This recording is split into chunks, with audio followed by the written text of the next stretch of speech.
ਦੁਨੀਆ ਤੇ ਤੁਸੀਂ ਗਾਜਰ ਦੇ ਹਲਵੇ ਬੜੇ ਖਾਦੇ ਹੋਣਗੇ, ਬਟ ਜੇ ਤੁਸੀਂ ਆਹ ਬਣਾ ਕੇ ਨਹੀਂ ਖਾਧਾ ਨਾ, ਤੁਸੀਂ ਕੁਛ ਨਹੀਂ ਖਾਧਾ। ਤੇ ਕੋਲ ਨਾ ਥੋੜੀਆਂ ਜਿਹੀਆਂ ਲਾਲ ਗਾਜਰਾਂ ਪਈਆਂ ਸੀ, ਇਹਨਾਂ ਦੀ ਚਮੜੀ ਉਤਾਰ ਕੇ ਨਾ ਗਾਜਰਾਂ ਦੇ ਛੋਟੇ ਛੋਟੇ ਟੋਟੇ ਕਰਕੇ ਨਾ ਮਸ਼ੀਨ ਦੇ ਵਿੱਚ ਪਾ।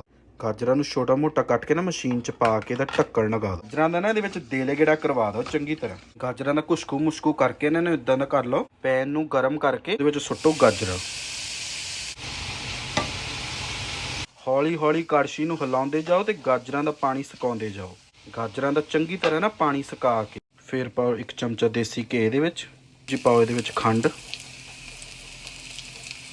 ਤੇ ਫਿਰ ਇਹਨੂੰ ਚੰਗੀ ਤਰ੍ਹਾਂ ਮਿਕਸ ਕਰ ਲਓ। ਥੋੜ੍ਹਾ ਜਿਹਾ ਪਾਓ ਇਹਦੇ ਵਿੱਚ ਸੁੱਕਾ ਦੁੱਧ, ਥੋੜ੍ਹਾ ਜਿਹਾ ਪਾਓ ਇਹਦੇ ਵਿੱਚ ਇਲਾਇਚੀ ਪਾਊਡਰ। ਬਸ ਫਿਰ ਇਹਦੀ ਝੰਡੀ ਲਾ ਦਿਓ ਇਹਦੇ ਵਿੱਚ। ਬਾਕੀ ਕੰਮ ਛੱਡੋ, ਤੁਸੀਂ ਗਜਰੇਲਾ ਦੇਖੋ ਕਿੰਨਾ ਵਧੀਆ ਬਣਿਆ। ਥੋੜ੍ਹਾ ਜਿਹਾ ਪਾਓ ਇਹਦੇ ਉੱਤੇ ਨਟਸ। ਬਾਕੀ ਕੰਮ ਛੱਡੋ, ਬਣਾ ਕੇ ਟਰਾਈ ਕਰਕੇ ਦੇਖੋ।